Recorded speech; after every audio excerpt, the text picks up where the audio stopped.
YouTuber CODY is currently trending on Twitter right now, as it seems he's finally being held accountable for his actions in a situation involving Tana Mongeau. It's been discussed before, but it's recently become a bigger topic that CODY had been with Tana Mongeau when she was allegedly 17 years old. But when Tana talked about this on her podcast, she had actually gotten a lot of backlash, as a lot of people were feeling very defensive of CODY, and the energy was very much like, what was she wearing though, type of defending him. But this topic has been brought to light by the Commentary Bros community, making this story trend. People are now coming out to even corroborate Tana Mongeau's story, saying they heard about this back then. There's a lot that's been happening in this situation, so let's talk about everything new that's been said. On Sunday, YouTuber D'Angelo Wallace posted a video covering the situation surrounding CODY and Tana Mongeau. He also pointed out things from CODY's past that were problematic and troubling, from using slurs to the people he associates with. And now tons of people are talking about this, actually seeing CODY in a different light. There's been conversations about CODY in the past. I've made videos about Tana talking about this, but the pressure for CODY to come out and address the situation has never been to this scale by the public. Not even when Tana Mongeau herself came out to talk about him, saying that he hooked up with her when he was 25 and she was 17. Tana was actually met with a lot of hate at the time, as people felt that she was an unreliable source, that she's a liar, and her past kept people from wanting to switch up on CODY. If you didn't know, Tana Mongeau and her podcast co-host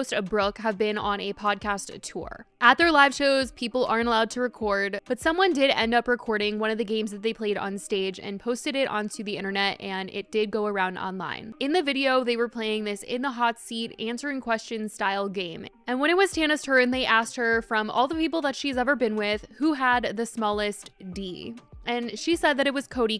The crowd went crazy, and she ended up saying that she can say that because she was 17 at the time, which would have made CODY 25. Tana had mentioned this once before, but it didn't spark too much attention from the public. She had said it in passing on her podcast and wasn't making it a big deal. She also wasn't trying to make it a big deal this time. She said it on stage, didn't think that people were recording, but because it did become a bigger conversation, she ended up talking about it on one of her recent podcasts. She didn't title the video about him or anything, and was honestly really nervous to talk about the situation because it wasn't like she was trying to cancel him. She was only really coming out to talk about it because someone had shared that video. She did confirm that what she said on stage was true, and she said that she doesn't feel trauma from the situation, but she knows that what happened was wrong and that it's just really opened her eyes to things, and talked about how she feels for people who have experienced similar to her, where something happened to them by somebody who was well liked by the public, making it harder for people to believe or even hold the person accountable. And she also sat down with Trisha Paytas to talk about this. The most traumatizing thing of all of this really was seeing how many people like don't believe people or don't believe me.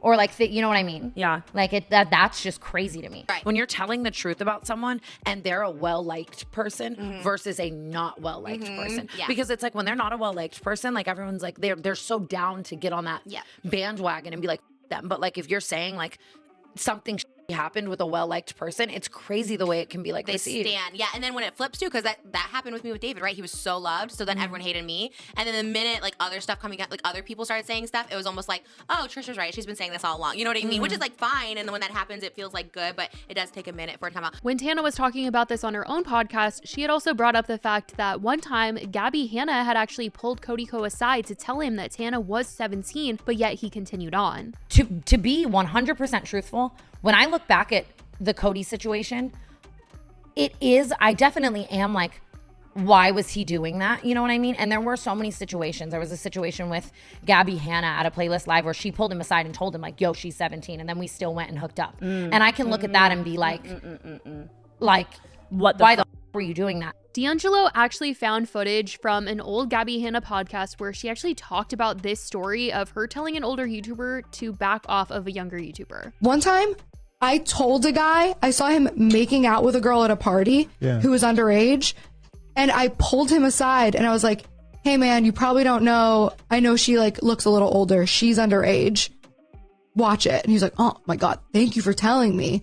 And then as this story has been talked about, more has come out about this, and Keemstar came out to say that this was true and that Gabby Hanna has actually come to him with this information before. He tweeted saying, CODY statutory of Tana Mongeau allegation. This is what I know. Years ago, Gabby Hanna told me in an off-record statement that a 25-year-old CODY Co was kissing a 17-year-old Tana Mongeau at Playlist Live in Florida. The age of consent in Florida is 18. Anyone 24 or older hooking up with a 16, 17-year-old is statutory. Gabby told me she pulled CODY Co aside to inform him Tana was 17, and CODY Co said thank you for the warning to Gabby. Gabby said later that night CODY Co had with Tana even though she warned him. I also spoke with Tana to confirm the story. She confirmed it. But at the time, Tana was upset with Gabby for sharing her story. Business Insider was also made aware of this years ago. There is no new statement from Gabby, but I did get permission to share what I was told years ago. Tana actually came out on her podcast a couple years ago to talk about the fact that Gabby Hanna had tried to sell a story about her to the press. This YouTuber, I don't know if I was 17 or 18. I was like on the brink, but I was at a Playlist Live and they were like trying to hook up with me.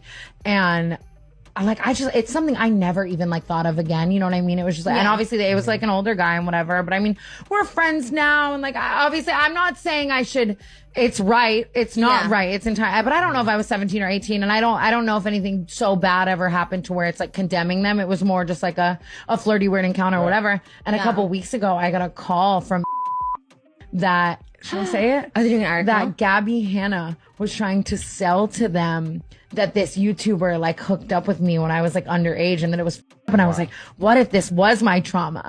Keemstar ended up getting asked why he didn't come out any earlier and talk about this, and he responded in a video on Twitter. Guys, this was told to me years ago off record. I can't just leak that to the internet without knowing it's true, without someone actually going on record and destroying CODY Co's career over something that can't be confirmed. There's no witness on record. I can't just leak that. Please use your brains, all right? I can't just come out with that statement. I wasn't there. I didn't see it with my own eyes. I get told crazy allegations off record on a daily basis. And what my team does is we try to find stuff online to confirm it. And if we can't get some credible stuff online or other witnesses that come out publicly, there's not much we can do.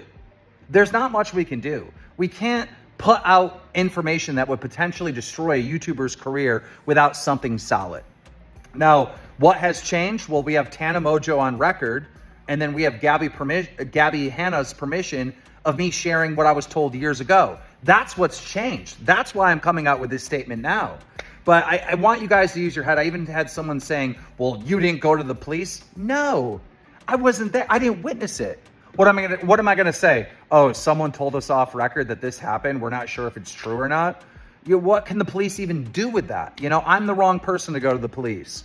That would be like Tana Mongeau or Gabby, who were actually there. So all of this information was really lining up. And with all of it being brought to light this week, it had a lot of people willing to speak up about CODY Co and how wrong the situation was. Other YouTubers have posted videos talking about CODY Co, and YouTuber Jarvis came out to speak on the subject, posting D'Angelo's video and wrote on his Instagram story saying, these CODY Co allegations are serious and the actions described are disgusting. He needs to respond immediately. It's absolutely necessary for us to listen to victims, period, platform or not, and regardless of personal feelings towards them, we must treat claims like this seriously. Also, to respond to a number of DMs I've received, despite occupying similar genres online, I don't know CODY as a person outside of his content. We have never and will never work together. Since the video of Tana's tour had gone around, CODY has been rather silent on his main socials, but he has still posted content onto his CODY and Co YouTube channel, posting pretty consistently. And CODY is known in the commentary world. He posts videos reacting and judging other people, so now it's his turn to face the judgment, and what's been presented doesn't make him look good at all. Due to his silence on the subject, those around him have faced a lot of backlash. His wife, Kelsey, has received a ton of comments on her socials about all of this, and those who have collaborated with CODY are receiving the same comments, especially Brittany Broski, who actually declined going on Tana Mongeau's podcast a while ago because she felt Tana and Brooke were too problematic, yet she collaborated with CODY this year. Brittany ended up making a statement on Monday, sharing to her Instagram story to say, I'm crushed to learn about the CODY allegations. If it's proven to be true, then that's extremely upsetting as a collaborator collaborator and longtime fan. I find all of this disturbing, inappropriate, and just flat out disappointing. She seemed to have privated the video that they had done together a couple months ago on her channel titled Cody Co Joins Brittany Broski's Royal Court. And it's unclear as of right now if he will actually come out and address the situation himself, but the spotlight is certainly on him more than it ever has been concerning the subject. We will just have to see if this time he will be coming out to address what's been said about him. Tana's talked about how he's reacted to the stories sort of coming out in the past, times where he has reached out to her to like make sure that they were all good in fear of this story ruining things that he had going on in his personal life. There was a while ago where I think I said something about it online and it was starting to surface, and he texted me like, are we good? And was like, I said, yeah. And like, he was like, my wedding's coming up, like yada, yada, yada. And I was like, and then now it's like all these Reddit threads, like if my name's on any thread, it's all getting deleted. Like I know it's just a weird up situation. That is where it's like, and I just feel like if I said it on stage, I now have to sit here and like explain myself. And I kind of just wish I didn't, because it's like, what's sad is, you know. I don't think you have to sit here and explain yourself. I think he has to sit there and explain himself. Yeah. But I mean, either he's going to deny it or admit to it. Like there's no real like further. And like, I'm not seeking an apology. I'm not, you know. But so far, it's been silence this time around. As of right now, though, that is what has been said. I certainly will let you guys know if he does come out to talk about this. I love you guys so much, and I will talk to you in the next video. Bye, guys.